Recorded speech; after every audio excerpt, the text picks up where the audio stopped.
अगर आपने शिव महापुराण की कथा सुनी होगी तो हमने तो कई बार कहा कि दिवाली मिलने जाओ तो हैप्पी दिवाली बोलो ही मत ही ना। तो डायरेक्ट जाके बोलो काका जी राम नाम सत्य है, काका जी कुर्सी से नीचे। क्यों नहीं मेरा बुरा चाहता है? नहीं नहीं बुरा नहीं चाहते। वो सीवर वाला महाराज बोला है कि मरने के बाद राम नाम सत्य बोला तो वो सत्य बोल कहां पाया, फिर तो वो चले गया उठकर। अगर जीते जी सत्य बोल लिया तो जीवन तो सार्थक हो जाएगा। काकी जी से मिलने जाओ, उन्हें धोख लगाओ, उन्हें पाँव मल मल के ना जब तुम प्रणाम करो तो काकी जी से भी कह दो काकी राम नाम सत्य। काकी के क्यों नहीं मेरे बुरा चाहती? नहीं नहीं। एक छोटा सा बच्चा दीपावली के दिन सुबह सुबह चिल्ला रहा था राम नाम सत्य है, राम नाम सत्य है। मम्मी अंदर से नहीं मोगरी लेकिन धो दिया और मम्मी ने खूब मारा उके छोरा के बेचारे के बापड़ा के खूब धोया। तो छोरा ने पूछा कि मम्मी क्यों मार रही है? तो मम्मी ने कहा सुबह सुबह बता दिवाली का दिन हो तो राम नाम सत्य कह रहा है। अरे कोई ऐसा बोलना चाहिए। तो छोरे को सिखा दो कि राम नाम सत्य है और अपने आप बोलने लगा कि राम नाम सत्य नहीं है। सिखा कौन रहा है? हम।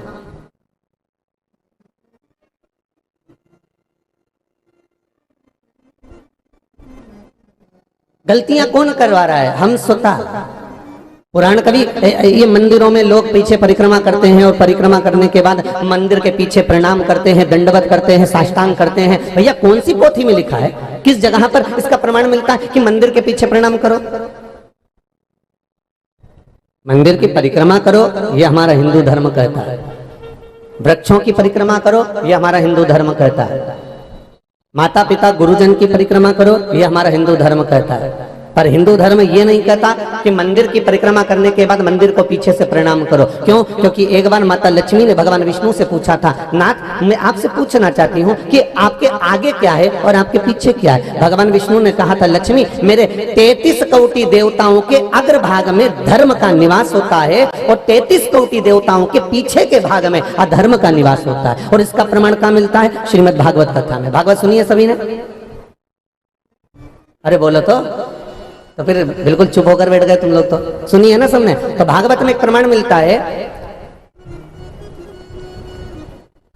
जिस समय पर जरासंध युद्ध करने के लिए आए, मथुरा पर आक्रमण करा, कालियावन पीछे पीछे आया,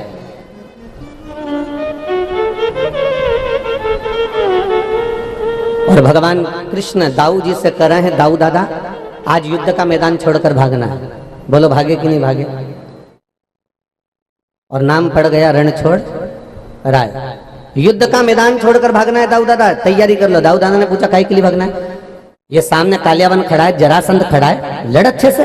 भगवान कृष्ण कहते हैं दाऊ दादा जरासंध से लड़ने में दिक्कत नहीं है, दिक्कत है कालियावन से लड़ने में।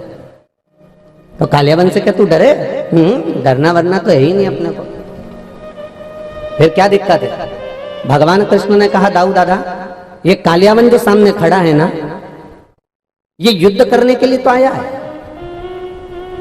पर दिक्कत इतनी सी है कि इतना दान करता है, इतना पुण्य करता है, इतना सत्कर्म करता है, हे राक्षस प्रवृत्ति का, पर दान पुण्य सत्कर्म इतना ज्यादा करता है कि इसको मारना इतना सरल नहीं है। इसको तो कोई तपस्वी मार सकता है, इसको तो कोई जोगी, कोई सन्यासी, कोई साधक, कोई उपासक ही इसको मार सकता है, ये इसको मैं नहीं मार सकता हो। भगवान कृष्ण जैसे ही बोले तो दाऊ दादा बोले तू ठाकुर है, ठाकुर तू कन्हैया है, तू नारायण का अवतार है।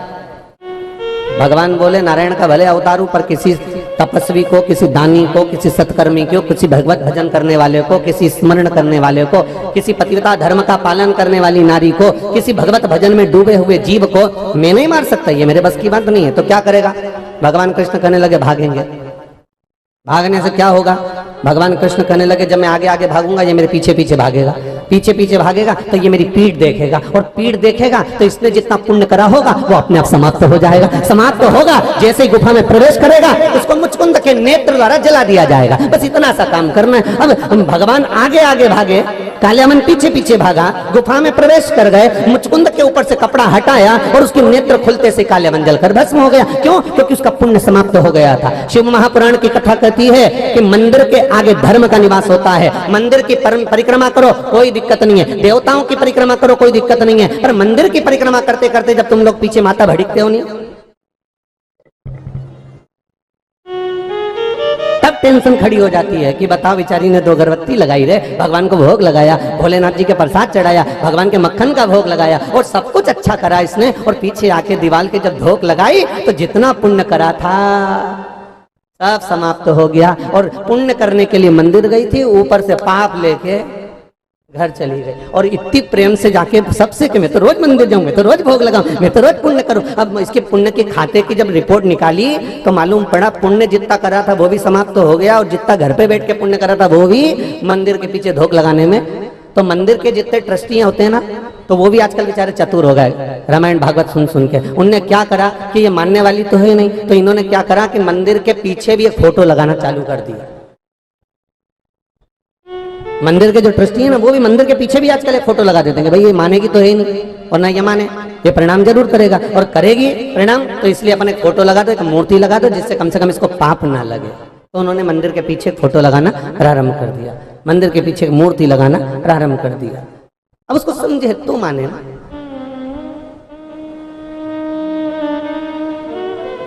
तो जी किसने लिखा है नाम तो मेरे को ध्यान में नहीं आ रहा हो, नाम लिखा भी नहीं है, चतुर होगी दोसा की है। अब ऐसे नाम तो नहीं लिखा, पर प्रश्न बहुत सुंदर करा है। ऐसे प्रश्नों को स्वीकार है, भगवान भोलेनाथ आपका भला करे, जो जगत कल्याण के प्रश्न है। कि राम नाम सत्य आपने लिखा है, बहुत बहुत साधुवाद था आपको, एक बार जोरदार ताली बजाएं बाबूजी के लिए, बहुत सुंदर लिखा है, अच्छा प्रश्न है। कहीं ऐसा प्रमाण नहीं मिलता कि आप मरने के बाद ही राम नाम सत्य बोलें। प्रमाण तो राम नाम सत्य मरने के बाद इसलिए बोला जाता है क्योंकि शंकर की शरण में लेकर जा रहे हैं, तो सत्य का स्मरण कराते हुए लेकर जाए।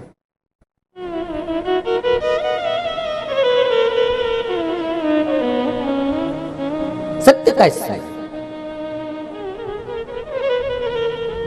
स्कंद पुराण में एक प्रश्न आता है, एक प्रसंग आता है कि भगवान विष्णु का एक नाम सत्यनारायण है कि नहीं? भगवान विष्णु का एक नाम सत्यनारायण है। भगवान विष्णु का ये नाम सत्यनारायण कब पड़ा? जब भगवान शंकर का जन्म हुआ।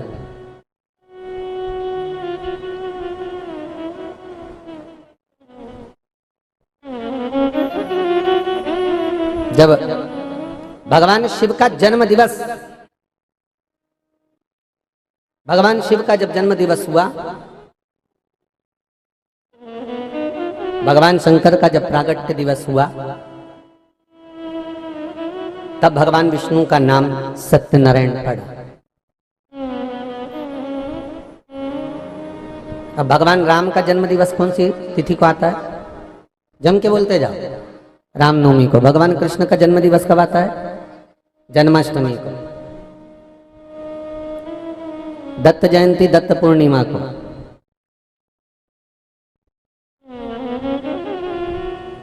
शनिवार के दिन, शनि अमावस्या के दिन शनि महाराज की जयंती। शंकर भगवान का जन्म दिवस कौन सा है?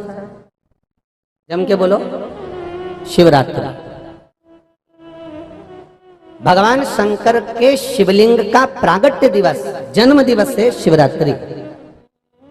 और दुनिया क्या मनाती है? शंकर भगवान का विवाह दिवस। और विवाह दिवस कब का है? बैसाख शुक्ल पक्ष की पंचमी शंकर भगवान का विवाह हुआ था।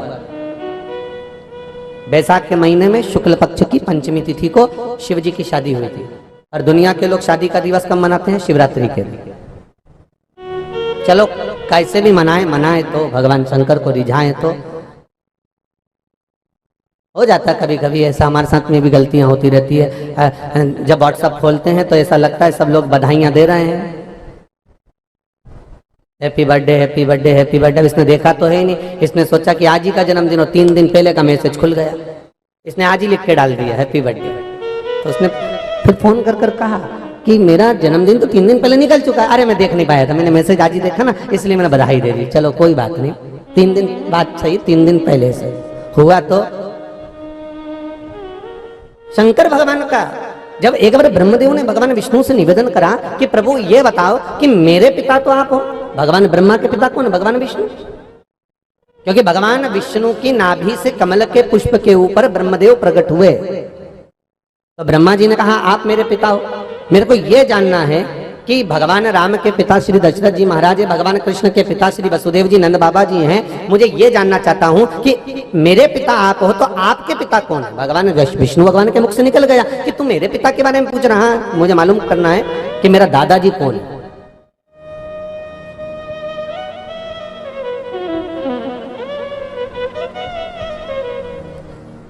भगवान विष्णु के मुख से निकल गया कि मेरे पिताजी का नाम स्वयं भूत भावन भूतेश्वर त्रिकालदर्शी कैलाशी अविनाशी भगवान शंकर मेरे पिता हैं, वो स्वयं मेरे पिता हैं।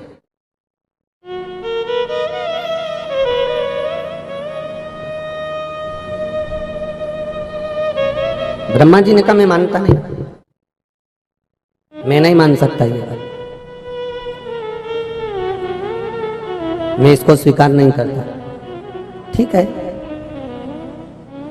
अगर आप स्वीकार नहीं करते तो ये आपकी मर्जी है। मैं आपके पिता को जानना चाहता हूं, मैं आपके पिता को देखना चाहता हूं।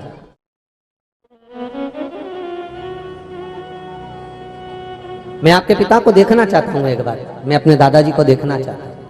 होता है कई बार हम जान नहीं पाते कि हमारा जन्म देने वाला, हमारा जन्मदाता, उसका स्वभाव, उसका स्वरूप क्या है,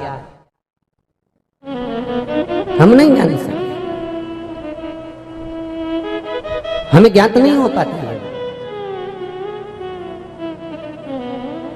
मैं अपने दादाजी को देखना चाहता हूं। भगवान शंकर ने कहा तो क्या, भगवान विष्णु ने पूछा क्या चाहते हो? तो मैं आपके पिताजी का स्वरूप देखना चाहता हूं। ठीक है, चलिए, एक बड़ा सारा पर्वत था, उस पर्वत को भगवान ब्रह्मा और भगवान विष्णु ने घुमाना प्रारंभ करा। और ब्रह्मा और विष्णु ने जब पर्वत को घुमाना प्रारंभ करा तो पर्वत जब धीरे धीरे घूमा तो उसकी आकृति दिख रही थी। पर्वत और तेज घूमा तो आकृतियां नजर आ रही थी। पर्वत जब बहुत तेज घूमना प्रारंभ हुआ तो उसमें से एक अग्नि का खंभ प्रकट हो गया और उसकी आकृति एक लिंगायत स्वरूप में हो गई। एक लिंगायत आकृति प्रकट हो गई।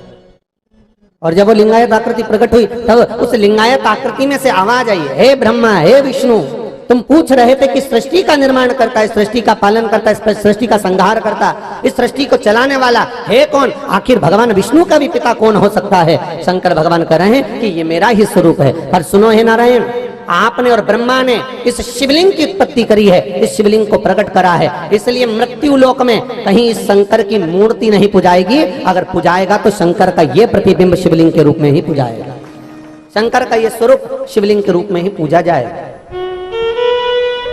भगवान राम की मूर्ति पूजाती है, भगवान कृष्ण की मूर्ति पूजाती है, जगदम्बा जी की मूर्ति पूजाती है, दत्त जी की मूर्ति पूजाती है, शनि महाराज जी की मूर्ति पूजाती है। शंकर भगवान का एक लिंगायत स्वरूप पूजाता है जो कि भगवान ब्रह्मा और भगवान विष्णु ने प्रकट किया है।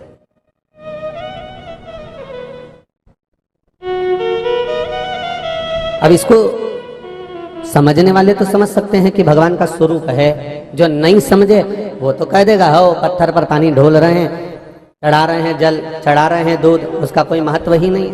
जो नहीं समझता,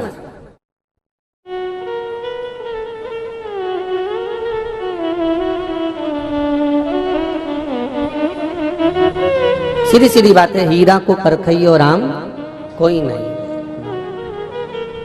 कौन परखदार?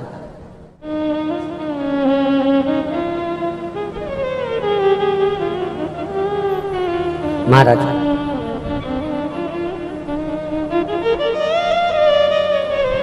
संसार के लोग अगर भगवान को एक बार पहचान जाए ना, केवल एक बार।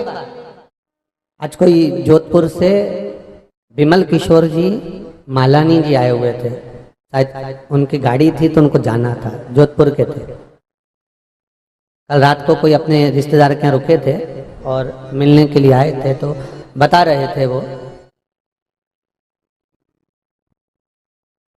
कि गुरुदेव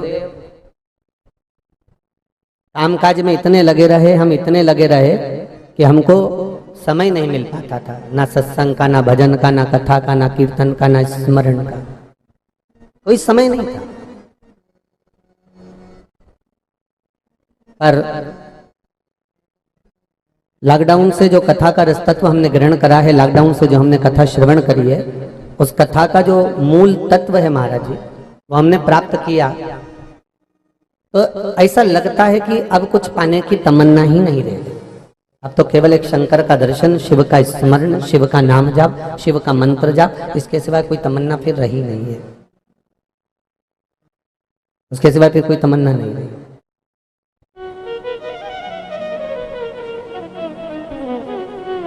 क्यों?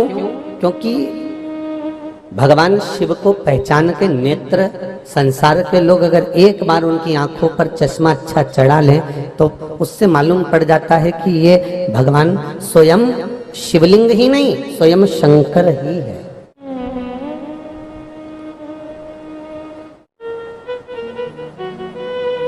बहू सास को नहीं पहचान पाती, वो तो बेचारी सास जब मर जाती तब याद आती, बहुत अच्छी थी साहब, बहुत बढ़िया, थोड़ी थी कड़क हमारी अम्मा, हमारी सास थोड़ी कड़क जरूर थी पर बोलती बिल्कुल क्लियर थी। और कब बोल रही है? जब वो चली गई, जब हाथ से हीरा निकल गया। वो एक कुम्हार जा रहा था और उस कुम्हार को एक चमकदार पत्थर मिल गया और चमकदार पत्थर उसने उठाया तो सोचा इस पत्थर को ले जाता हूँ अपने बच्चों को खेलने को दे दूंगा, कितना सुंदर चमक रहा। पत्थर को उठा लिया उसने और पत्थर उठाकर ले जाने लगा। मन में आया पत्थर में बच्चों को दूंगा और बच्चे कहीं फेंक देंगे, कहीं मिट्टी में दबा देंगे, इससे अच्छा है इस पत्थर को मैं अपने गधे के गले में डाल देता हूँ। तो गधे को बेचारे को लगेगा भी कि कितना अच्छा मेरा सेठ है, उसने मेरे गले में इतना जोरदार पत्थर डाला। उसने वो पत्थर को बांधकर गधे के गले में डाल दिया। अब गधे को लेकर जा रहा था, सामने से एक जोहरी आ रहा था। वो जोहरी घोड़े पर चढ़कर आ रहा है और उसने उस पत्थर को देखा और देखते से चमक, उसकी चमक को देखकर जोहरी रुक गया। उसको लगा कि पत्थर ये हीरा है और ऐसा हीरा दुनिया में कहीं नहीं मिल सकता जिस कुम्हार के पास है। और इसकी बुद्धि मारी गई, भाई हीरे को गधे के गले में डाला। बताओ गजब करा इसने। जौहरी को लगा, मुझे लगता है कि इस कुम्हार को इसकी परख नहीं है, ये तो पत्थर समझ रहा होगा चमकदार, मुझे लगता है ये समझदार नहीं है, ये कुम्हार ऐसा ही है, इसको अकल बुद्धि नहीं है, चित्त नहीं है, वृत्ति नहीं है, इसको कीमत नहीं जानता ये हीरे की। जौहरी उसके पास चले गया, उसने कहा अपना क्या जाता है, अपन खरीद लो। जौहरी ने जाकर कहा ये तुम्हारे गधे के गले में जो पत्थर पड़ा हुआ है चमकदार, कहाँ से मिला? अभी वहां से मिला, बड़ा सुंदर पत्थर है। हाँ चमकदार था, हम बच्चों के लिए ले जा रहे थे, हमने सोचा गधे के गले में डाल दो, इसलिए डाल दिया, गधा भी खुश हो जाएगा, इतना जोरदार चमकदार पत्थर देख के। अच्छा ठीक है, हमको दे दो ये पत्थर, ले लो। कितने में दोगे? 8 आने देना पड़ेगा। अब जौहरी इतना कंजूसड़ा था, उसने मन में सोचा कि इसको कीमत तो मालूम नहीं, करोड़ों की चीज को केवल 8 आने में दे रहा है, पर इसको जब कीमत ही नहीं मालूम तो एक काम करता हूँ कि काय को 8 आना, तुम्हें तो 4 आने में लूंगा। अब कंजूस तो जौहरी था, उसने कहा देखो भैया 8 आने तो नहीं दूंगा, 4 आने दूंगा। इतने में कुमार बोला काय को 4 आने में लूं, गधे के गले में बांधा, बड़ी मुश्किल से फिर खोलूं ने तुमको दूं, इससे अच्छा गधा ही खुश 8 आने की चीजें दे दो। नहीं दे रहा। अब जौहरी उसके पीछे पीछे जाने लगा। उसने सोचा कभी तो इसका मन पलटेगा और 4 आने किसको भारी मिल जाएंगे। कुमार लेकर चल दिया, जौहरी पीछे पीछे रुका, पानी पीने रुका। ये पानी पीने रुका, इतने में दूसरा जौहरी आ रहा था। उसने जो गधे के गले में पत्थर देखा, क्या जोरदार हीरा है, उसने तुरंत रोका। रोकते से पूछा भैया ये पत्थर हमको दे दो, ले लो। कितने में? 8 आने में। वो घोड़े से नीचे उतरा, उसने कहा 1 रुपया ले, पत्थर मुझे दे। 1 रुपया निकालकर उसने वो पत्थर खरीद लिया। इतने में ये पीछे से आया और आते से बोला ले 8 आना ले, दे मुझको। उसने कहा वो तो 1 रुपया में ले गया। वो 1 रुपये में लेकर चले गया। भाई एक व्यक्ति वो होता है जिसको कीमत नहीं मालूम होती, जैसे कुम्हार, और एक व्यक्ति वो होता है जिसको कीमत मालूम है उसके बाद भी उसको पकड़ नहीं पाता, और एक व्यक्ति वो होता है जो अपना सर्वस्व लुटाकर भी उस चीज को प्राप्त कर लेता है। ये शंकर है ही ऐसा, किसी को नहीं मालूम तो वो सोचते हैं कि शिवलिंग है, पत्थर का टुकड़ा है, पानी उंडेलने के लिए लेडीज चली जाती हैं, पुरुष लोग जाते हैं ताली बजाते बम बम बोलते लोटा भर भर के पानी उंडेल कर जाते हैं। ये जो वृत्ति जो बनी हुई है, कुमार जैसी वृत्ति बनी हुई है, वो नहीं जानते तो कह दिया ये शिवलिंग है, ये पत्थर है, ये पत्थर का टुकड़ा है। जो जानता था वो अपनी विद्वत्ता से बताता था बहुत जोरदार है, बहुत आनंद में है, परंतु प्राप्त तो करना है, प्राप्त करना में एक दिन मृत्यु की तारीख निश्चित आ गई और मालूम पड़े प्राणी निकल गए, प्राप्त ही नहीं कर पाया। और जो समझदार था जैसे बर्फानी सेवा संस्थान समझदार थी, उन्होंने तुरंत शिव महापुराण को पकड़ा और बुलाकर यहाँ गिरिराज जी के मंदिर में विराजमान कर दिया। तो ये समझ की बात होती है, ये परखैया की बात होती है कि उसको प्राप्त करना और जगत तक पहुंचा दे, उसको समझना, शिवलिंग को जानना। ब्रह्मा जी ने कहा मैं नहीं मानता कि आपके पिता, मैं जानता ही नहीं उसको। भगवान विष्णु से भगवान ब्रह्मदेव ने कहा अगर आपके ये पिता हैं तो इस शिवलिंग के चरण कहाँ हैं और शिवलिंग का सिर कहाँ है? अगर पिता हैं तो पिता का तो मुख और चरण दोनों होता है, बताओ कहाँ है? भगवान बोले हमको नहीं मालूम कि चरण कहाँ है और मुख कहाँ है, हमको ज्ञाति नहीं है।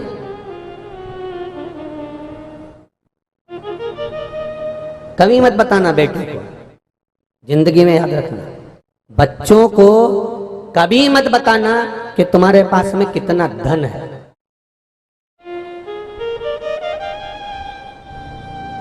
बच्चों से कहो मेहनत करो, खुद मेहनत करो। एक कथा पहले कही थी, आपने सुनी होगी। सर्कस में पहले शेर होते थे, गवर्नमेंट ने उन शेरों को छुड़वा दिया और कह दिया इन शेरों को वापस ले जाओ और जंगल में छोड़कर आओ। सर्कस के शेरों को ले जाकर जंगल में छोड़ा गया, 10 कुत्तों ने मिलकर जंगल के शेरों को मार दिया। जंगल के राजा का शिकार 10 कुत्तों ने कर लिया। रिसर्च किया गया कि आखिर कारण क्या था, वो जंगल के शेरों को कुत्ते ने कैसे मार दिया, तो मालूम पड़ा कि जंगल का शेर था, पिंजरे में रह रहकर उसको बैठकर खाने की आदत हो गई थी, शिकार करना भूल गया था, इसलिए कुत्तों ने उसका शिकार कर लिया। बस ये चरित्र हमारे जीवन में उतार लो। बच्चों से कभी मत कहना कि तुम्हारे पास कितनी प्रॉपर्टी है, बच्चों से कभी मत कहना कि तुम्हारे पास धन कितना है, बच्चों से कभी मत कहना, बहुओं से भी ये मत कहना कि तुम्हारे पास में दौलत कितनी है। बस उनको मेहनत करने दो, उनको जितनी मेहनत कर सकते हैं करने दो। क्यों? क्योंकि आज अगर उनको धन मालूम पड़ गया, एक जगह पर बैठकर खाने की अगर उनको आदत हो गई, एक बार उन्होंने घाटा लगाया, दूसरी बार तुमने भर दिया, तीसरी बार घाटा लगाया, फिर तुमने भर दिया, चौथी बार घाटा लगाया, फिर उसने भर दिया, मालूम पड़े कभी डब्बे में, कभी शेयर मार्केट में, कभी मैच में, कभी इसमें, कभी उसमें, घाटा लगाता गया, तुम भरते चले गए। क्योंकि बच्चे को मालूम है कि पिता के पास बहुत है, बच्चों को मालूम है कि माता के पास बहुत है, इसलिए बच्चों को मत बताओ, क्योंकि इनको जंगल का शेर बनाना जिससे ये दूसरे का शिकार कर सके, मालूम पड़े छोड़कर चले गए, इनका शिकार दूसरा कर ले। ऐसा छोड़कर बच्चों को मत जाना। अपने बच्चों को प्रबल बनाने का प्रयास करिए, अपने बच्चों को श्रेष्ठ बनाने का प्रयास करिए, संस्कारवान बनाने का प्रयास करिए। बताना मत कि कितना है तुम्हारे पास। हम तो सासों से भी कहते हैं बिल्कुल मत बोलना कि तुम्हारे पास कितना है, और नी है नी मत ओन दो। तुम तो बस बाजार से यहां से जाओ ना तो एक लोहार की दुकान पे खड़े होकर इतनी बड़ी लोहे की पेटी ले लो और घर की जितनी पुरानी साड़ी रखी है ना सब उसमें भर दो और जाते जाते 2-4 भाटा उठा के ले जा, पत्थर, और पत्थर को ईंट को उसमें उठा के साड़ियों में लपेट के और पेटी में रख दो और अच्छी बढ़िया मोटा वाला ताला लगा के चाबी कमर में खोस दो। पर बहू के मत बताना कि इसमें भाटा रखा है।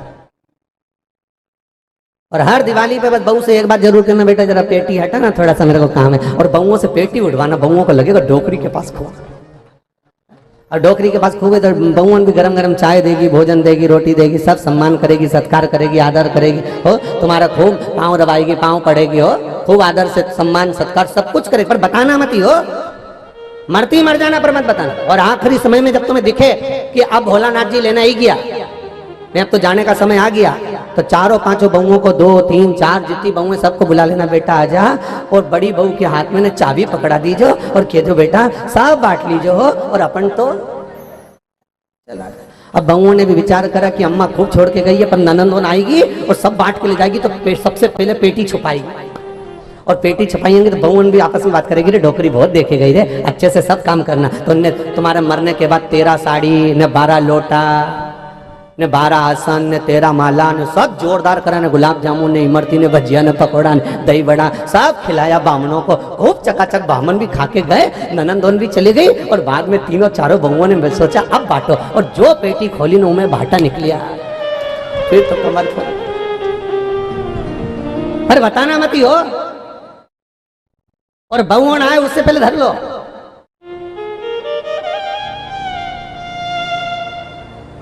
बताना बिल्कुल नहीं है।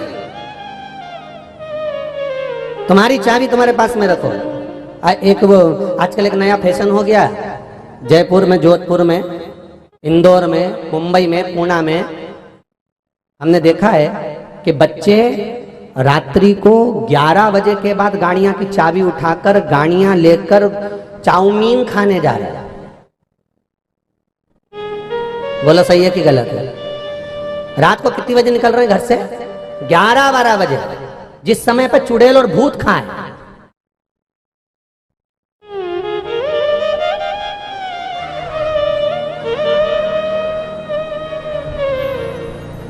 अब ईमानदारी से बोलो रे भैया, रात को 11-12 बजे जा रहे हो, 2-3 बजे तक तुम एंजॉय करोगे, घूमोगे, फिरोगे, खाओगे, पियोगे, मौज करोगे। आपको, माँ को तो मालूम ही नहीं बेचारे को कब आए और चाबी रख के तुम सो गए। दोपहर में 11-12 बजे तक तो तुम्हारी नींद पूरी हो रही। मम्मी अगर जगाए तो बुरा लग जाए, पाप अगर कुछ कहे तो बुरा लग जाए। कितनी कितनी विचित्र है। मेरा निवेदन है घर के माता पिता से कि प्रयास करना, अपने कमरे में जब सोने के लिए जाओ तो सबसे पहला काम यह करना कि अपने घर की जितनी तिजोरी की चाबी भले तुम्हारे पास में ना हो, पर घर में जितनी गाड़ियां हैं उन गाड़ियों की चाबी अपने सिराने रखकर सो। जिससे आज के जमाने में इतनी तेज स्पीड में लोग गाड़ियां चला रहे हैं, रात को रेस कर रहे हैं, दौड़ा रहे हैं, तो ये घर में आजकल ले देखिए, एक तो औलाद होती है और वो भी औलाद का एक्सीडेंट हो जाए, निपट जाए, तो माँ बाप की क्या गति होती है? अरे हीरो होंडा को मत संभालो रे, ये हीरो जैसी औलाद को संभाल लो। वो हीरो होंडा काम नहीं आएगी, ना हीरो काम आ जाएगा बाद में। और यही हीरो अगर बिगड़ गया तो हीरो होंडा किसको दिखाओगा? अरे बोलो तो, ये हीरो होंडा दिखाओगा किसको? हीरो जैसी औलाद बिगड़ जाएगी, करोगे क्या फिर इस हीरो होंडा का? इसको सुधारना है, इसको सहजना है। हम कहते हैं जिस गांव में पानी की कमी होती है वहां की फसल बिगड़ जाती है, और जिस घर में संस्कारों की कमी होती है वहां की नस्ल बिगड़ जाती है। संस्कारों से पोषित करिए।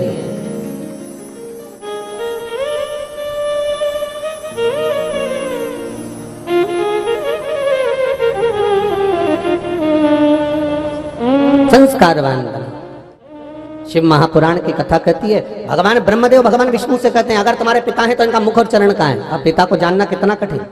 घर के माता पिता को पहचानना सबसे दुनिया का कठिन काम अगर एक ही है तो माँ बाप को जानना कठिन है।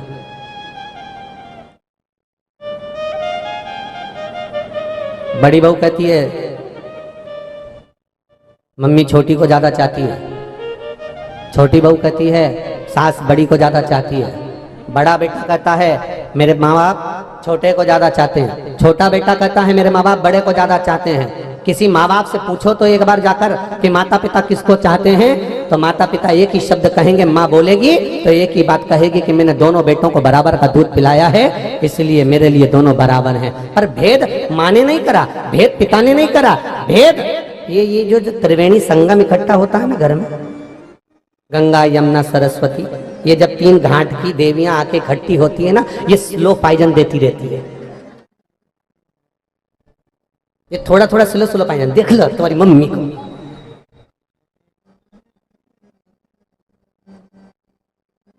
मेरे को तो पहले मालूम था डुकरिया बहुत चतुर है, सब वो तुम्हारे छोटे भाई को दे देगी, देख लो ये स्लो पाइजन है।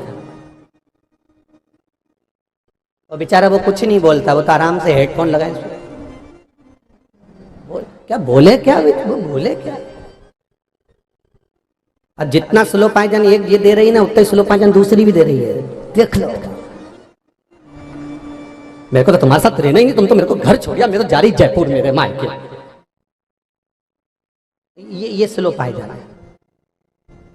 धीरे धीरे धीरे धीरे ऐसा स्लो पाइजन दिया कि बच्चों की निगाह में, बेटे की निगाह में भी ये हो गया कि माँ बड़े को ज्यादा चाहती है कि छोटे को ज्यादा चाहती है। उसके खोट धीरे धीरे दिखाए गए, दिखाते दिखाते वो घर धीरे धीरे टूट गया, समाप्त। और किसी माता पिता से पूछो तो जरा एक बार कि वो किसको चाहती है। माँ कहेगी मैंने बराबर का दूध पिलाया है, मेरे लिए सब बच्चे बराबर हैं, मैंने बराबर का श्रृंगार करा, मेरे लिए बच्चे बराबर हैं, मैंने बराबर का सोना चढ़ाया इनके विवाह में, मेरे लिए बराबर है। अरे आदर करो माँ बाप का, सम्मान करो, सत्कार करो माता पिता का, जिसने अपनी रकम तुड़वा तुड़वा कर तुम्हारी बहुओं को चढ़ावे में चढ़ा दी, खुद ने नहीं पहनी, एक से बढ़कर एक कपड़े तुम्हारी बहुओं को चढ़ा दिए। सम्मान करना चाहिए, एक तरह का आदर सत्कार करना चाहिए कि उसने अपने पास नहीं रखा, सब तुमको दे दिया, सब तुम्हें प्रदान कर दिया। फिर भी कह रहे हैं वो बड़े को ज्यादा चाहे, वो छोटे को ज्यादा चाहे। हम माता पिता को पहचान नहीं पाते, माँ बाप को पहचानना बहुत कठिन है। जैसे ब्रह्मा भगवान शंकर को नहीं पहचान पा रहे, भगवान शंकर के शिवलिंग को देखकर कहते हैं कि इनके चरण का, इनका सिर का है। अरे तुम्हें चरण और सिर से क्या मतलब? तुम्हें तो भगवान के स्वरूप से मतलब होना चाहिए कि ये जिसका हम शिवलिंग का स्वरूप देख रहे हैं, ये मेरा पिता है, ये मेरा दादा है। बस इतना प्रतिबिंब याद करो कि ये अपना है।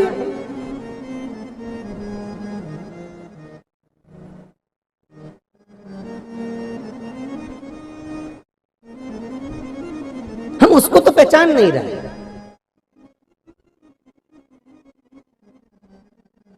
घर में माँ बैठी जगदम्बा और देवी जी के मंदिर में जाकर चुंदड़ी चढ़ा रहे। माँ जगत जननी को प्रसन्न करना, माँ अम्बे जगदम्बे को प्रसन्न करना, चुंदड़ी चढ़ाना। खूब चिल्ला चिल्ला के प्रचार करा, खूब दमदारी से।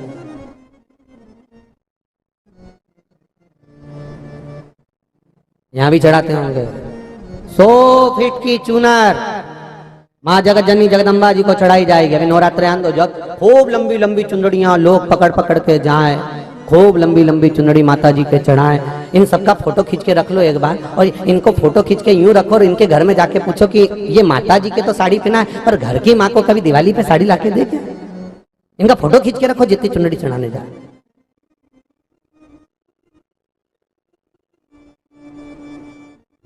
घर में माँ पुरानी की पुरानी साड़ियां पहनकर अपने जीवन को जी रही है, निकाल रही है।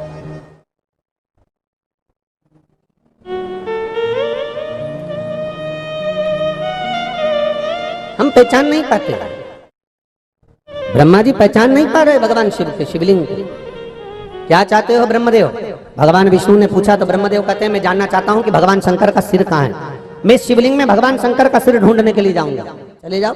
और भगवान ब्रह्मदेव कहने लगे आप चरण ढूंढने के लिए जाओ। भगवान विष्णु चरण ढूंढने के लिए चले और ब्रह्मदेव सिर देखने के लिए चले। भगवान ब्रह्मा ऊपर जाते गए जाते गए जाते गए जाते गए और भगवान विष्णु नीचे जाते गए। पाताल तलातल रसातल में जब भगवान विष्णु पहुंचे, भगवान के चरण नहीं मिले तो भगवान विष्णु समझ गए कि भगवान के चरण ढूंढना कठिन है, पिता को जानना बहुत कठिन है। भगवान विष्णु वापिस आ गए। ब्रह्मा जी जाते गए जाते गए जाते गए, आगे जाते जाते उनको एक केतकी का फूल मिल गया। केतकी के फूल को देखा तो ब्रह्मा जी ने पूछा कितना सुंदर फूल है, एक केतकी के पुष्प, तू मेरे साथ नीचे चल और भगवान विष्णु के सामने चलकर कह देना कि ब्रह्मा जी को भगवान शंकर का सिर मिल गया। केतकी के फूल ने बोला कि मैं झूठ क्यों बोलूं? व्यक्ति झूठ जब बोलता है जब उसमें उसका कोई फायदा होता है।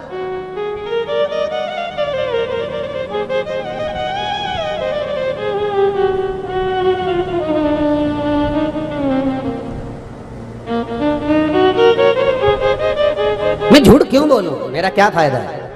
केतकी के फूल ने कहा अगर आप चलकर बोलोगे, ब्रह्मा जी कह रहे हैं केतकी के पुष्प तू चलकर अगर नीचे बोल देगा एक बार कि ब्रह्मा जी को सिर मिल गया तो मैं सारे देवताओं पर तुझे चढ़वाऊंगा, तुझे सुगंधित बनाकर रखूंगा। भगवान केतकी के पुष्प ने कहा ठीक है चलो बोल देता हूं, पर मेरी बात अगर ब्रह्मदेव भगवान शंकर ने भगवान विष्णु ने नहीं मानी तो इतने में भगवान ब्रह्मा ने कहा चिंता मत करो, सामने से गौ माता आ रही थी, उसको रोक लिया। है गौ माता इधर आओ जरा।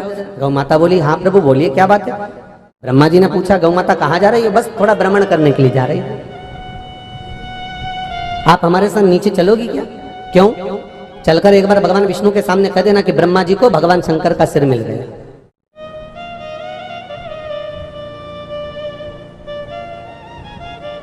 देखो व्यक्ति स्वयं की अभिमतता स्थापित करने के लिए, स्वयं का तत्व स्थापित करने के लिए एक असत्य की सीढ़ी पर भी चढ़ जाता है।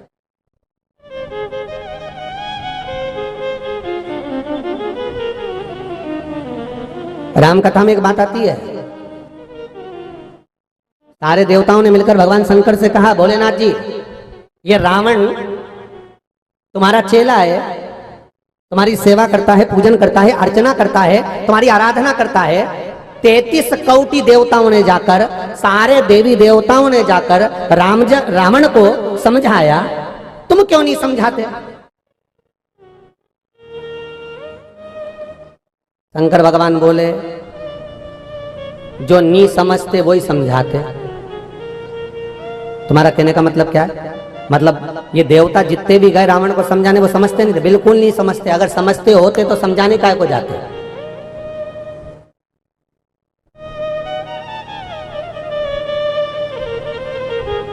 हम ये अच्छे से जानते हैं कि ये किसी से नहीं समझेगा, तो फिर समझाने की जरूरत क्या? अरे बोलो तो सही है कि गलत है?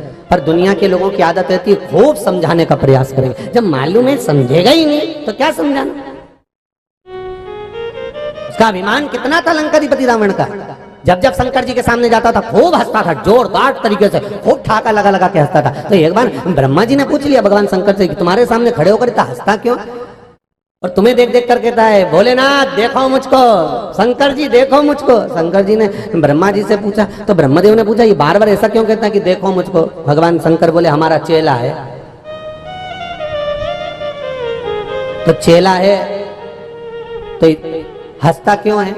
क्या हंसता इसलिए है कि शंकर भगवान तुम्हारे तो 5 मुख, हमारे तो 10 मुख।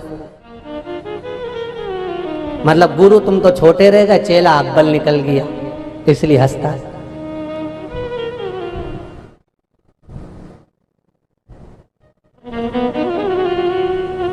शंकर भगवान से पूछा कि ये बताओ कि ये रावण में अकल मकल नहीं है क्या? क्यों हुआ क्या?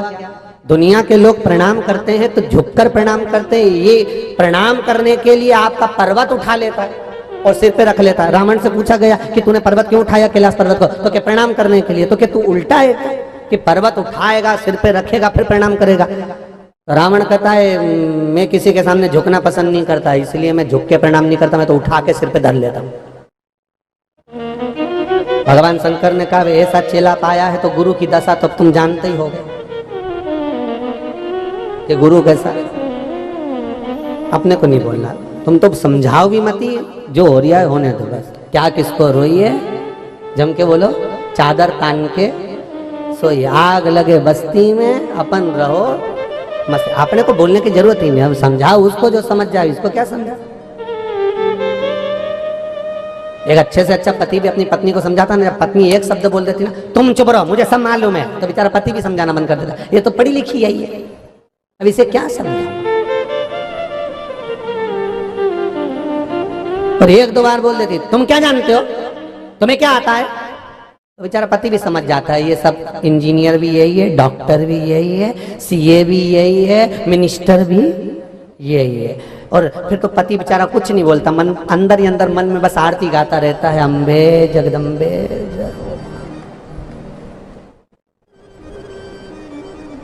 अब पत्नी कहती है मंदिर चलो मेरे साथ में, तो पति मन में सोचता क्या करूंगा जाके, तू है तो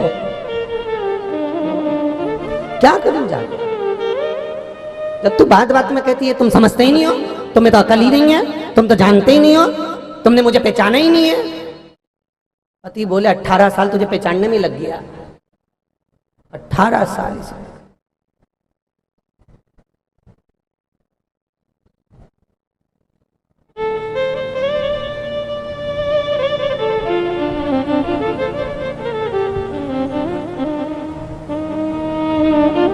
एक व्यक्ति प्रवचन सुनने के लिए गया, कथा प्रवचन सुनकर घर आया तो उसने अपनी पत्नी को बाहर निकाल दिया, घर से निकल जा तू यहां से, धक्के मारकर निकाल दिया, दूसरी को घर में लिया। पति से पूछा तुम इतने बड़े धर्मात्मा हो, ससुराल वालों ने, पहले ससुराल वालों ने उसको समझाने बुलाया कि तुम इतने धर्मात्मा हो, इतने बड़े ज्ञानी हो, खूब प्रवचन सत्संग में जाते हो, उसके बाद तुमने ऐसा गलत काम कैसे कर दिया कि अपनी पत्नी को निकाल कर और दूसरी स्त्री को लेकर आ गए। तो क्या गलत मत कहना, मैंने गुरुजी का कहना माना। तो क्या गुरुजी ने क्या प्रवचन में बोला था, गुरुजी बोले थे माया को निकाल दो शांति को लिया। मैंने गलत क्या किया ये बता, माया निकाल शांति लिया है। ये तुम मत करना रहे हो, 2 सवाल हो। अब गुरुजी बोले उसको समझे सो जाने, भगवान शिव को समझे तो कोई, शंकर को जाने तो कोई।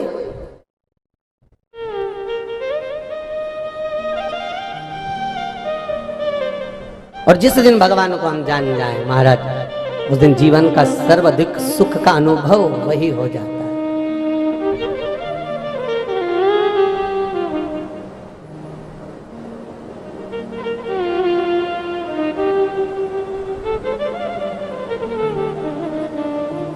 बस वो मन का भाव शिव को।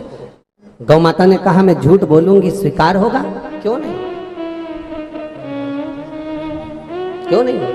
और बस गौ माता ने विचार कर लिया, देखा जाएगा, चलते हैं। और भाव लेकर भगवान के द्वार पर पहुंचे। भगवान शिव देने वाला त्रिकालदर्शी कैलाशी अविनाशी के चरणों में स्वयं उस शिवलिंग की साक्षी में भगवान ब्रह्मदेव गायक और केतकी के फूल को लेकर चल दिए। गायक और केतकी के फूल को लेकर जब ब्रह्मदेव चले,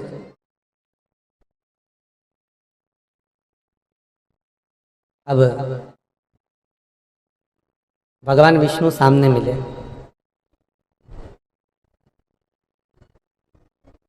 पूछा,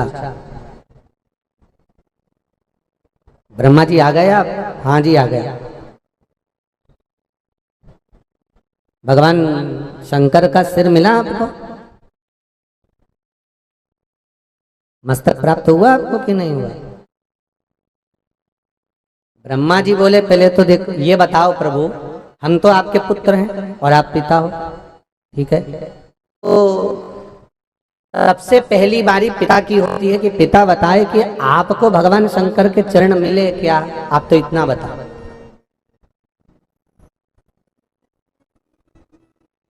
आपको चरण मिले हैं क्या? भगवान बोले, चरण मुझे तो प्राप्त नहीं हुए। आपको चरण नहीं मिले? नहीं। भगवान विष्णु ने कहा, सुनो ब्रह्मदेव, ये मेरे पिता हैं भगवान शिव। ये शिवलिंग साधारण नहीं, ये मेरे पिता का एक प्रतिबिंब है। हिंदू धर्म के अंतर्गत व्यक्ति का एक प्रतिबिंब माना जाता है पिंड। क्या माना जाता है? प्रतिबिंब, पिंड को माना गया है। और जो पिंड होता है वो हमारे यहाँ कहते हैं शिवपिंडी। शिवपिंडी मतलब एक पिंड को एक आकृति दी जाती है जिसको लिंगायत स्वरूप ही कहा जाता है। भगवान विष्णु कह रहे हैं, ये सामने जो शिवलिंग दिख रहा है ये मेरे पिता हैं, मैं जानता हूं, तो चरण देखने की जरूरत क्या? मैं गया था नीचे, और जब नीचे गया सब दूर देख कर आया तो भगवान के चरण तो कहीं मिले नहीं। मुझे भगवान के चरण नहीं मिले। जैसे ही कहा चरण नहीं मिले तो शिवलिंग में से आवाज आ गई। शंकर के शिवलिंग में से आवाज आई, हे नारायण, आपने इस शिवलिंग की साक्षी में सत्य कहा। शिवलिंग की साक्षी में आप सत्य बोले हो, इसलिए आज से आपका नाम सत्य नारायण होगा। आज से आपका नाम, स्कंद पुराण कहती है, भगवान शिव का नाम, भगवान शंकर, भगवान विष्णु का नामकरण संस्कार कर रहे हैं कि तुम सत्यनारायण कहलाओ।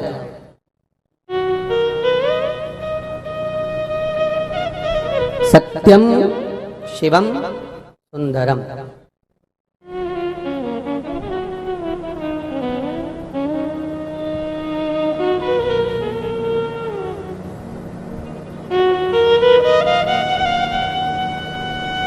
यदि जीवन में सत्य है तो शिव जरूर मिलेगा, और शिव अगर मिल गया तो जीवन सुंदर अपने आप हो जाएगा, अपने आप सुंदर हो जाएगा। अगर जीवन में सत्य है तो शिव मिलेगा, और शिव मिला तो जीवन सुंदरमय अपने आप हो गया। सत्यम शिवम सुंदर।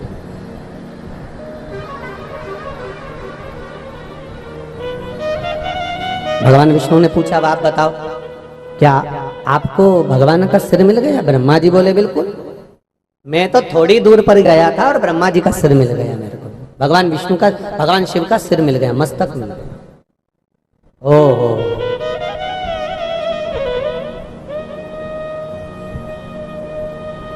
आकाशवाणी हो गई शिवलिंग में से, और आकाशवाणी होकर कहा, ये ब्रह्मा झूठ बोल रहा है। ब्रह्मा झूठ बोल रहा है या आकाशवाणी हो? ब्रह्मा जी कह रहे हैं आकाशवाणी झूठी है, ना मानो तो केतकी के फूल से पूछ लो। केतकी का पुष्प ब्रह्मा जी ने निकाला, उठा कर दिया, ले भगवान विष्णु के सामने, बोल केतकी के फूल। भगवान ब्रह्मदेव को सिर मिला कि नहीं मिला भगवान शंकर का? केतकी के पुष्प ने कहा, भगवान ब्रह्मा को तो सिर मिल गया। आकाशवाणी हो गई शिवलिंग में से, ये केतकी का फूल झूठ बोलता है। ए ब्रह्मदेव, तुम भी झूठ बोल रहे हो और केतकी का फूल भी झूठ बोलता है। ए केतकी के पुष्प, तू शंकर के शिवलिंग की साक्षी में तूने झूठ बोला है। मैं तुझे श्राप देता हूँ, सारे देवताओं पर तू चढ़ेगा पर शंकर पर कभी नहीं चढ़ेगा। अगर भूल से भी अगर कोई केतकी का पुष्प शंकर को समर्पित कर देगा तो 1000 गौ हत्या के बराबर उसको दोष लग जाएगा। इसलिए सारे फूल पत्ती कांटे जो मर्जी पड़े शंकर को चढ़ाओ, पर केतकी का पुष्प शंकर को कभी मत चढ़ाओ, जीवन में कभी नहीं चढ़ना चाहिए। सारे पुष्प चढ़ाओगे चल जाएगा, पत्तियां चढ़ाओगे तोड़कर चल जाएगा, सब कुछ भगवान को समर्पित करोगे चल जाएगा। और केतकी के पुष्प भगवान शिव को नहीं चाहिए, क्योंकि 1000 गौ हत्या के बराबर दोष है मात्र एक केतकी का पुष्प शिव को चढ़ गया भगवान शिव। इतने में ब्रह्मदेव बोले ये आकाशवाणी झूठी हो रही है, ना मानो तो पूछ लो। तो भगवान कह रहे हैं कि गौ माता से पूछ लो, ये गौ माता बैठी सामने गाय खड़ी थी। भगवान विष्णु ने पूछ लिया क्यों गौ माता, आप बताओ क्या ब्रह्मदेव को भगवान शंकर का सिर मिला? तो गाय ने उसी समय पर कह दिया हाँ ब्रह्मा जी को सिर मिला है।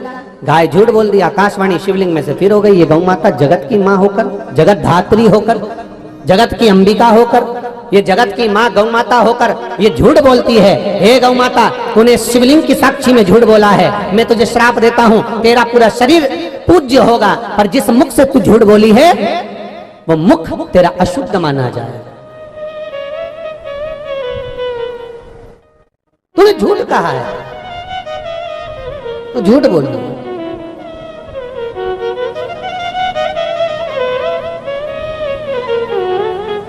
महाराज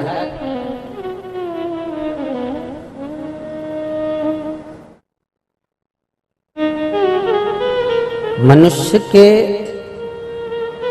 मुख से निकला हुआ एक झूठ 1000 पुण्य को समाप्त कर देता है, 1000 पुण्य को नष्ट कर देता है। पर महाराज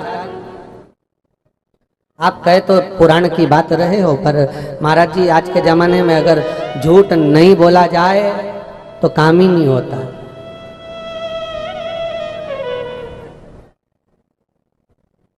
सही है ना जी? जी बोलो तो रही। चलो तो अगर ये बात भी सही है, मान लेते हैं कि अगर झूठ नहीं बोलो तो काम नहीं होता। हमारा तो एक निवेदन है, अगर आप स्वीकार करें तो बोलना हमारा फर्ज है, आगे आपकी मर्जी है। जितने भी टीवी चैनल के माध्यम से देश विदेश में बैठकर इस पावन कथा को सुन रहे हैं उनसे भी निवेदन है, आप बोलो, झूठ भी बोलो, मना नहीं, ठीक है, करो। पर 7 दिन में कोई एक दिन ऐसा निकाल लो कि इस दिन में सत्य ही बोलो, ठीक है।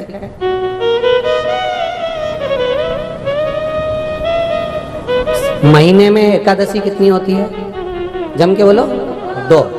सत्य बोलने के लिए हम तो आपसे एक दिन मांग रहे हैं,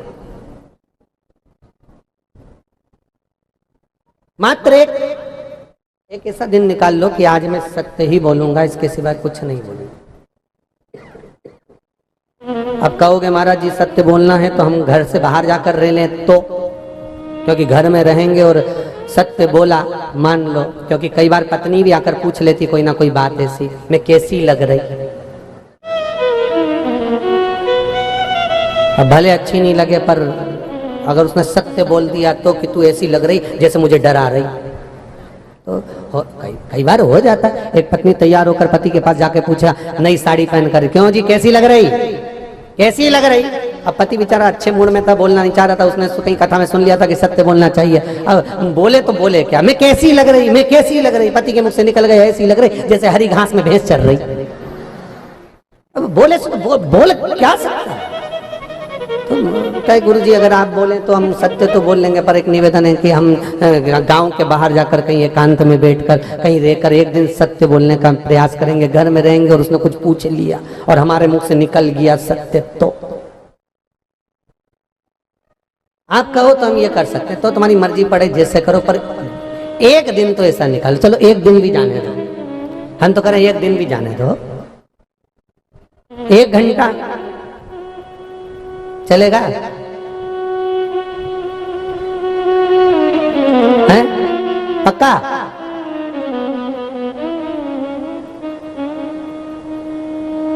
अच्छा इतनी जो बैठी है ना ये 2 पंडाल में, ये तो बिल्कुल पक्के में बोल दी हाँ चल, पर इधर वाली संशय में पड़ गई, पकड़ा गए तो एक घंटा भी सोच में पड़ गया कि एक घंटा सत्य बोले कि नहीं बोले। चलो अच्छा ठीक है, एक घंटा भी जाने दो, ठीक है, वो भी नहीं बने, आधा घंटा ले लें हैं कि एक घंटा चलेगा पक्का? बस तो पे दीन बंधु दयालु दया कीजिए, कल से जो एक घंटा सत्य नहीं बोले उसे उठा लीजिए। जो एक घंटा ही सत्य नहीं बोले तो रख के करेगा क्या? ऐसे भगवान माताएं सोच रही मैं तो भैया आज ही जम के खा लूंगी, कल हो सकता है एक घंटा सत्य नहीं बोल पाई और निपट गई तो क्या हुआ? पर बोलो रे भाया, सत्य बोलने में कुछ नहीं जाता हो, प्रेम से सत्य की ओर अग्रणी हो, थोड़ा सा थोड़ा लगेगा लोगों को, थोड़ा चोट पहुंचेगी, पर सत्य बोलने में कुछ नहीं जाता। जो बोलना है भाई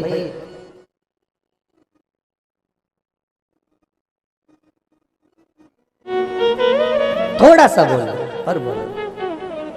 शुरुआत कर लो, राम नाम अच्छे से बोलो, जरदमदारी से, राम नाम सत्य। बड़ी प्रसन्नता में बोलना है ये नाम भी हो, बिल्कुल ऐसे नहीं वो शमशान मुर्दे को लेकर जा रहे हैं और जितने अर्थी के पास हैं बस वही चिल्ला रहे राम नाम सत्य, पीछे वाले तो बात करते हो जा रहे हैं आपकी बार फसल बिगड़ गई है, अब उनको फसल की पड़ी और मुर्दा लेके जा रहा है राम नाम सत्य, आगे आगे वाले बोल रहे बाकी के सब पीछे बात करते करते यार कोरोना थोड़ा गड़बड़ आ गया, पूरी सिचुएशन बिगाड़ दिया, पूरा काम खराब कर दिया, सब जा रहा है। और माँ शमशान में भी मुर्दा जलाने वाले वो 8-10 बेचारे काम कर रहे, बाकी सब तो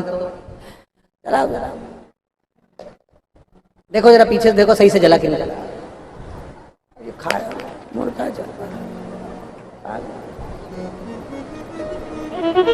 अच्छा जो मर गया मुर्दा वो भी मन में सोच रहे है कि आग लगाने आया कि तंबाकू खाने आया,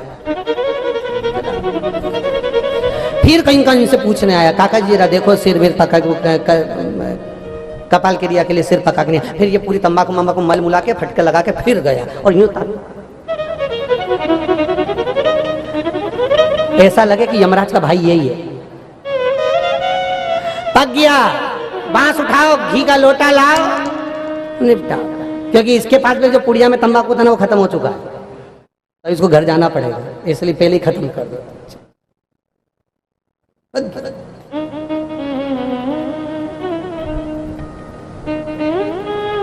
महाराज शिव शंकर की कथा कहती, ओगड़दानी त्रिकालदर्शी भगवान शंकर ने तुरंत कहा गौ माता तू झूठ बोल रही है, जगत की मां होकर तू झूठ बोली है, तेरा पूरा शरीर पूजा जाएगा पर तेरा मुखा पूज्य होगा।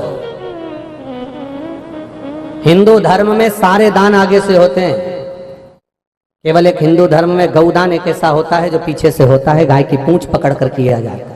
क्यों? क्योंकि इसने झूठ बोला था, इसलिए हिंदू धर्म में सारे दान, वस्त्र दान, अन्न दान, स्वर्ण दान, मुद्रा दान, सारे दान आगे से, पर गौ दान गाय की पूंछ पकड़कर पीछे से किया जाए, क्योंकि ये झूठ बोल।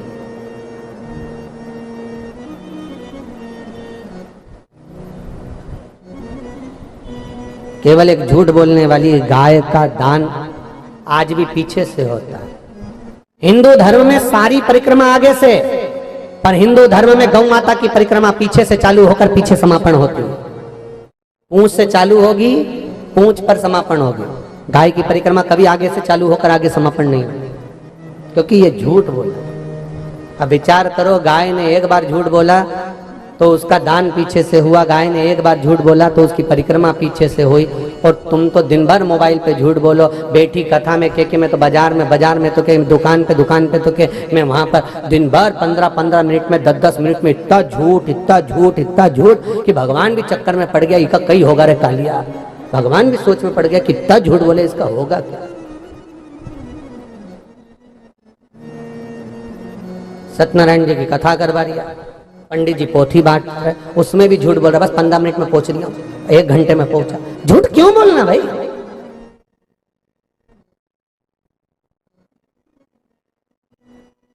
सत्य बोलने में जाता क्या। एक जमाई बहुत काला था, बहुत काला, और वो ससुराल आ गया, वो ससुराल आया, उसकी सास ने उसको खूब श्रीखंड और रबड़ी और दूध और मलाई ने दही खूब खिलाया, सास ने खूब जोरदार तरीके से। अब जमाई कहने लगा हमको जाना है, हमें जान दो। तो सास बोली जमाई साहब थोड़े दिन और रुक जा, तुम्हारे रुकने से हमको भी दही दूध खाने को मिल जाएगा।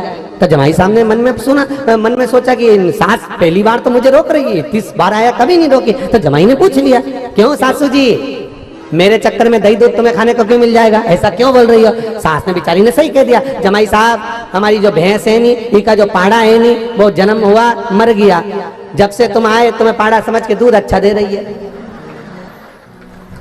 अब इसके संकट पड़े,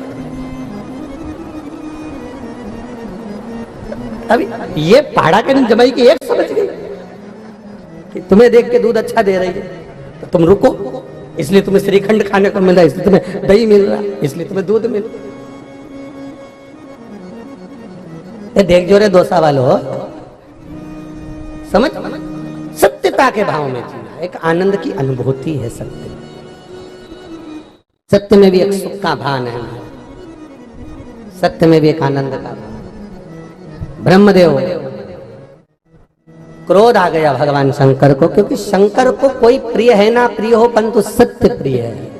इसलिए जी भैया जी ने जो प्रश्न किया है बाबूजी आपने, कि सत्यम अर्थात सत्य, राम नाम सत्य को कहीं बोल नहीं सकते क्या? क्यों नहीं कह सकते, सर्वाधिक कहिए, मन पड़े जहां कहिए, इस पर कोई रोक नहीं है।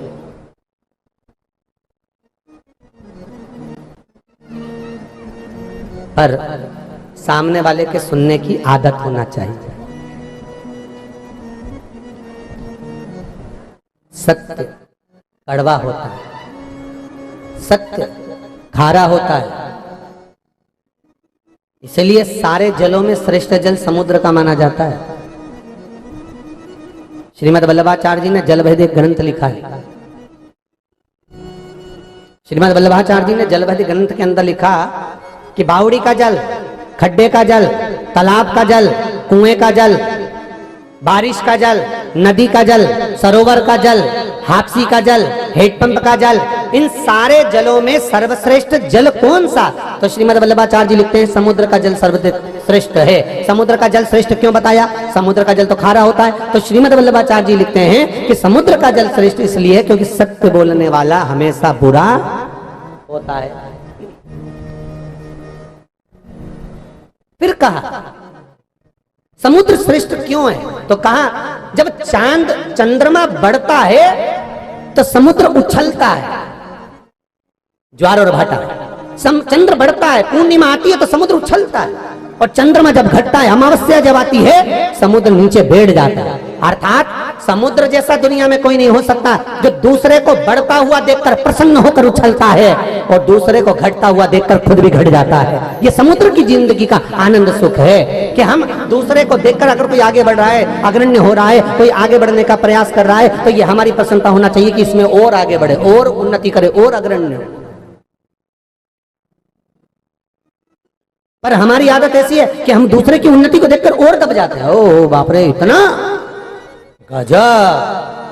तो वो बात याद आ गई, एक बूढ़ी अम्मा दरवाजे पे बैठी थी, सामने से कपास की गाड़ी निकल के जा रही थी, और बूढ़ी अम्मा दरवाजे पे बैठी बैठी जैसे ही कपास की गाड़ी निकल के गई तो बुढ़िया ने मन में सोचा कितना कपास एक गाड़ी भर के कितने में बिकेगा, कितना पैसा आएगा, ने कितना बड़ा मकान बन जाएगा, ने गाड़ी आ जाएगी। बुढ़िया सोचती सोचती बीमार पड़ गई, लुढ़क के नीचे गिर गई, बेहोश हो गई। डॉक्टर को बुलाया, डॉक्टर सामने पानी का छींटा दिया, इंजेक्शन लगाया, पर नहीं उठी। डॉक्टर सामने पूछा हुआ क्या? क्या कुछ नहीं हुआ, बस यहाँ से कपास की गाड़ी गई, उस दिन से बेहोश पड़ी है, उठी नहीं रही। डॉक्टर ने सारा इलाज करा पर नहीं उठी। पड़ोसन आई, क्या हुआ?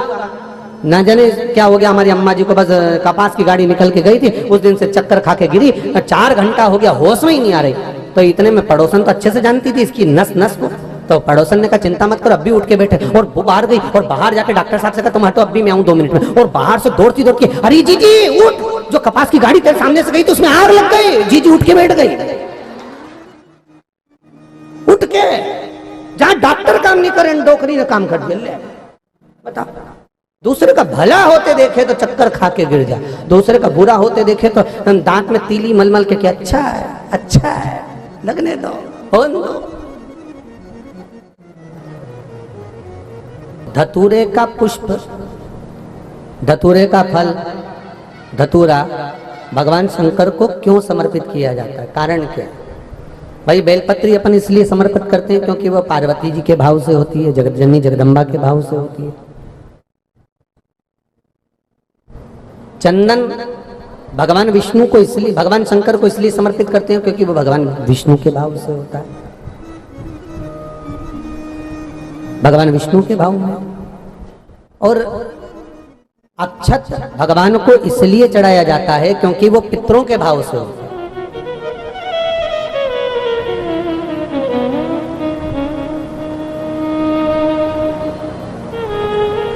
शमी का पत्र भगवान को इसलिए चढ़ाया जाता है क्योंकि भगवान शंकर की 51 धर्म पत्नियां जो पूर्व की हैं, ये पार्वती जी का जो जन्म है 52वें नंबर का, 52 नंबर का, इसके पहले माता पार्वती के 51 जन्म हो चुके हैं, तो वो 51 जो जन्म माता के हुए हैं, उस 51 जन्म के फल स्वरूप भगवान शंकर को शमी पत्र दिया जाता है कार्य सिद्धि के लिए। 10 विद्या, 64 योगिनी,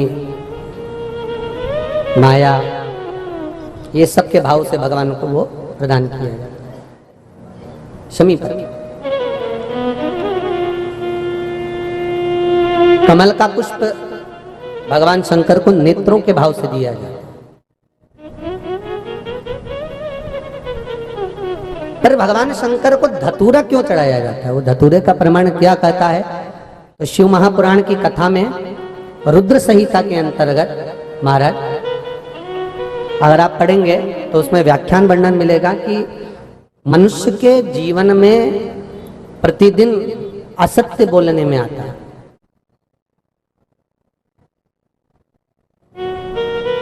उसके मुख से कई बार असत्य का संबोधन निकल जाता है, झूठ निकल जाता है, असत्य निकल जाता है। तो हमारे यहाँ शास्त्र कहता है सबसे पहला धतूरा भगवान शंकर को अगर किसी ने समर्पित करा था तो ब्रह्मदेव ने करा था महाराज। और उसका भी प्रमाण है कि हर चीज का प्रमाण होना चाहिए। देखो कि आखिर भगवान के मंदिर के पीछे क्यों नहीं प्रणाम करते, तो उसका भी प्रमाण होना चाहिए। कि कोई आपसे पूछे तो आप बता तो सकते हो, केवल कथा के माध्यम से नहीं, आप उसको बता सकते हो कि ये कारण है। आप चंदन चढ़ा रहे हो तो उसका कारण बताना पड़ेगा कि ये चंदन क्यों चढ़ाया। चावल चढ़ाया तो उसका कारण बताओ कि अग्नि पुराण में लिखा है कि अक्षत की महत्वता क्या है।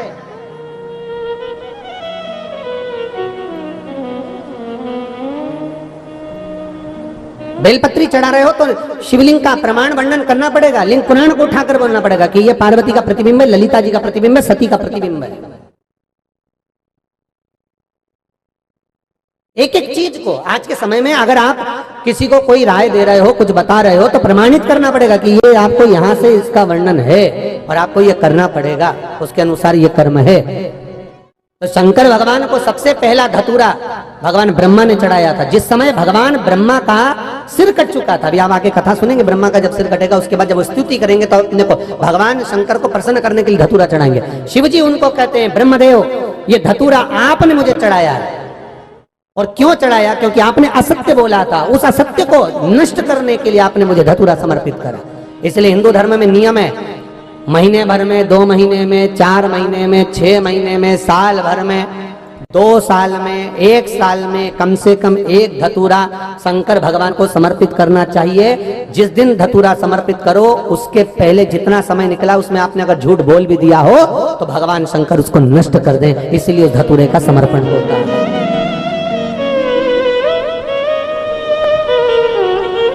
एक हमारे हिंदू धर्म में सबसे बड़ी बात है कि प्रायश्चित बहुत क्रम है महाराज। प्रायश्चितता का भाव बताया कि आप ऐसा करोगे उसके साथ ऐसा हो जाएगा, तो उसका प्रायश्चित ये है। आप कर सकते हो उसका प्रायश्चितता का भाव आप अमल कर सकते हैं, आप स्मरण कर सकते हैं।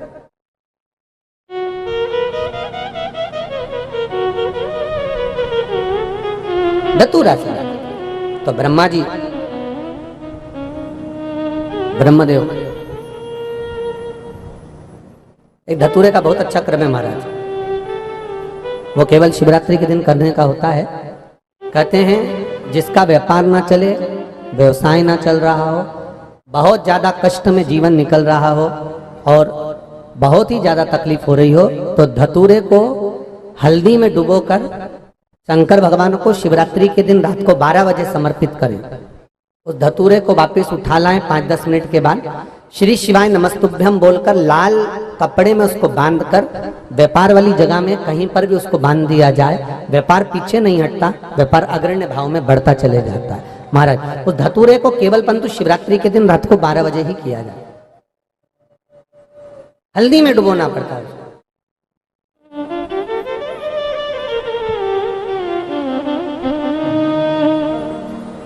यही प्रमाण एक क्रम में और है महाराज जी। लिंग पुराण कहती है, मान लो किसी व्यक्ति को कोई एक भारी बीमारी हो गई, बड़ा रोग हो गया, और वो रोग डॉक्टर कह रहा है कि ये ठीक नहीं होना है, बहुत तकलीफ उसमें है और कष्ट ही कष्ट है, वो ठीक नहीं हो रहा, दवाइयां दवाइयां लग रही, गोलियां ही गोलियां खा रहे हैं। तो महाराज उसका भी वर्णन है। 7 धतूरे, कितने धतूरे लेना है? 7 धतूरे। कोई सी भी शिवरात्रि से मतलब महीने में एक बार शिवरात्रि आती है, प्रत्येक महीने आती है। किसी भी शिवरात्रि के दिन 7 धतूरे लेकर, एक धतूरे में मोली, लच्छा, नाड़ा लपेटकर चंद्रमौली भगवान का स्मरण कर कर उस मौली को लपेटकर 6 धतूरे में हल्दी लगाकर शंकर भगवान की जो जलाधारी है, जलाधारी में आपको पहले भी वर्णन किया है,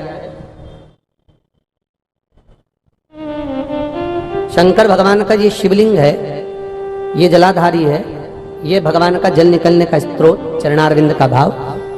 शिवलिंग जहां रखा हुआ है ये पार्वती जी का हस्त कमल है, जो ये गोल भाग है ये पार्वती का हस्त कमल है, जहां शिवलिंग रखा है। जहां से जल नीचे गिरता है उसके सीधे भाग में श्री गणेश जी महाराज का स्थान है, उसके उल्टे भाग में श्री कार्तिकेय जी का स्थान है।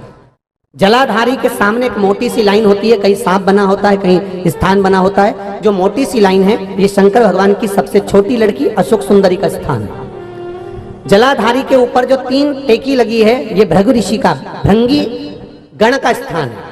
इसके ऊपर जो कलश है, कलश में जो पानी भरा जाता है वो पानी जो बूंद बूंद नीचे गिरता है ये शंकर भगवान की 5 लड़कियों का स्थान है। जया, विषहरा, सामरीबारी, धोतली और देव, ये 5 लड़कियों का स्थान है। शंकर भगवान का संपूर्ण परिवार शिवलिंग के सामने से जहां से जल चालू होता है गिरने के लिए नीचे की ओर जब जल जाता है उस स्थान पर भगवान शंकर के सारे गणों का स्थान है। फिर जब जल बहकर सामने की ओर जाता है, जितनी दूर तक जल जाता है उतनी दूर तक भगवान शंकर के उस जल भाग को ग्रहण करने के लिए 33 कोटि देवताओं का स्थान है। इसलिए उस जल को हम लांघते नहीं है, क्योंकि वहां 33 कोटि देवता विराजमान रहते हैं महाराज। तो जो बीमारी डॉक्टर ने बता दी और बहुत बड़ा रोग हो गया और शरीर में कष्ट है, ठीक नहीं हो रहा, चाहे लीवर से जुड़ा हो, चाहे किडनी से जुड़ा हो, चाहे कैंसर से जुड़ा हो, और मान लो शरीर में कहीं गांठ भी हो गई है और वो मिटी नहीं रही हो, तो महाराज निवेदन है 7 धतूरे, एक धतूरे पर मोली लपेटकर वो शंकर जी के शिवलिंग के ऊपर चढ़ाना। 6 धतूरे, उसमें से एक धतूरा भगवान श्री गणेश जी का स्थान, दूसरा धतूरा श्री कार्तिकेय जी का स्थान, तीसरा धतूरा अशोक सुंदरी का स्थान। महाराज शंकर भगवान की जगदम्बा जी के हस्त कमल के ऊपर एक धतूरा, एक धतूरा जहां से जल नीचे की ओर बहकर जा रहा हो, पानी जिस जगह से नीचे गिर रहा हो बिल्कुल वहीं पर एक धतूरा चढ़ा देना है। उस धतूरे को चढ़ाने के बाद वो धतूरा वापस लेकर आना है। अवधूतेश्वर महादेव का नाम लेकर या चंपेश्वर महादेव का नाम लेकर उस धतूरे को जो बीमार व्यक्ति है उसका स्पर्श कराकर बेलपत्री के पेड़ के नीचे पटकवा देना है महाराज। धीरे धीरे रोग में आराम मिलना प्रारंभ हो जाता है, औषधियां धीरे धीरे समाप्त हो जाती हैं और व्यक्ति स्वस्थ हो जाता है। ये केवल शिवरात्रि के दिन ही होता है। 12 महीने शिवरात्रि आती है, आप किसी भी शिवरात्रि को कर सकते हो, किसी भी शिवरात्रि भगवान शंकर का स्मरण। महाराज जी कोई पूछे कि ये किस पुराण से लिया गया है तो आप बता देना, लिंग पुराण के 3 स्कंद भाव में से वर्णन लिया गया है। ठीक है, कौन से पुराण में से है? लिंग पुराण के अंतर्गत। आप उसका स्मरण कर सकते हो, आप उसका अनुमोदन कर सकते हो। शिव स्मरण में देखो, किसी पुराण में भागवत पुराण उठा लो, आदिकादिक पुराण उठाओ, किसी पुराण में ज्यादा उपाय नहीं मिलेंगे आपको, मिलेंगे तो शिव महापुराण में मिलेंगे। उसका कारण क्या है? तो शंकर भगवान की इस पुराण में वेदव्यास जी ने क्यों लिखा? तो वेदव्यास जी से भी प्रश्न किया गया कि आपने सारी पुराण भक्ति के पद पर लिखी और शिव महापुराण जो लिखी वो रोग से मुक्ति के लिए लिखी, शंकर भगवान की इस पुराण में ऐसा क्या वर्णन लिखा? वेदव्यास जी ने वर्णन किया है महाराज।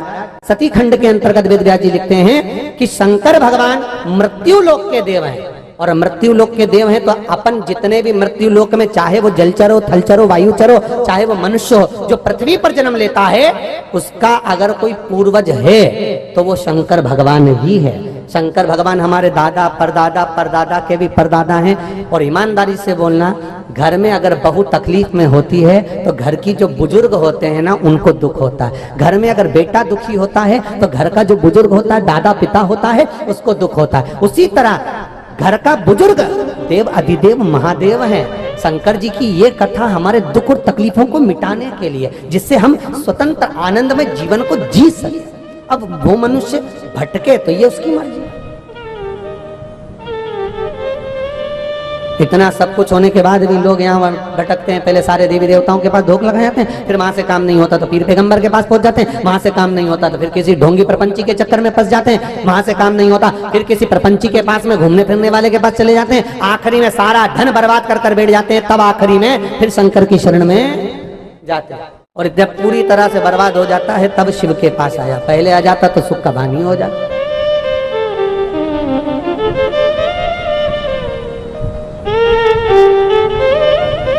उसको समझना है।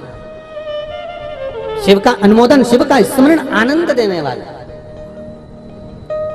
बस विश्वास प्रबल, भरोसा।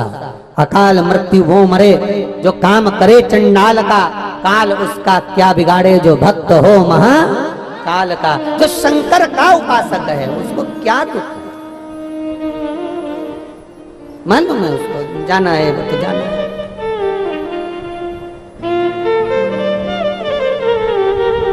अब शिव कथा कर रहे। ब्रह्मा, तुमने श्रेष्ठ कर्म नहीं किया। ब्रह्मदेव, तुम्हारी ये श्रेष्ठता नहीं है।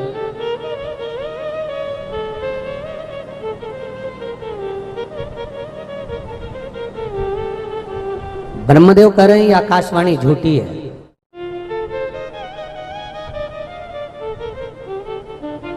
भगवान शंकर की वाणी को झूठा कहा।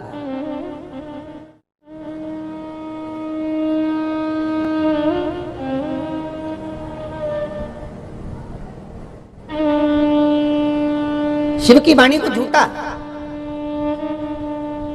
कई लोगों की आदत रहती है हर चीज में पूछे क्या फायदा होगा, अगर हम ये करेंगे तो क्या फायदा होगा, उससे क्या लाभ। आप भी किसी को अगर किसी को बताओगे ना शिव महापुराण का कोई उपाय बताओ, हाँ क्या लाभ होगा, तो भैया कर लेना एक बार, करने में क्या जाता, क्या लाभ होगा। तो जो पूछे क्या लाभ होगा और वो तंबाकू मम्बाकू खाता है, उससे पूछा तू तंबाकू खाता है इससे क्या लाभ है, तो वो बीड़ी बीड़ी पिए इससे क्या लाभ है। जो पूछे ना इससे लाभ क्या है, तो उससे पूछो तू जो कर रहा है उससे क्या लाभ है बता। नहीं बस हम तो करते हैं, अपना शौक है, तो एक बार शौक से उपाय कर ले, हो जाएगा तो हो जाएगा, नहीं होगा तो भोलेनाथ तो है। बोलो राम बोलने में क्या जाएगा, कृष्ण बोलने में, शिव बोलने में क्या जाएगा, कर लो।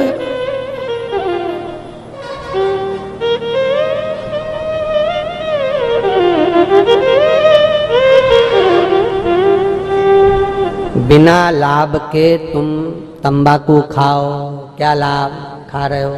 बिना लाभ के तुम झूठ बोल रहे हो, बिना लाभ के तुम बीड़ी आदि पी रहे हो, बिना लाभ के तुम मदिरा का पान कर रहे हो। तो एक बार बिना लाभ के, कई लोग भगवान का भजन करना तो लाभ देखेंगे, ऐसा करेंगे तो ऐसा होगा, क्या होगा, नहीं हुआ तो दूसरी चीज खा लिया, नहीं हुआ तो ये भजन ही कर ले, नहीं हुआ तो क्या, राम कहने में कुछ जाएगा।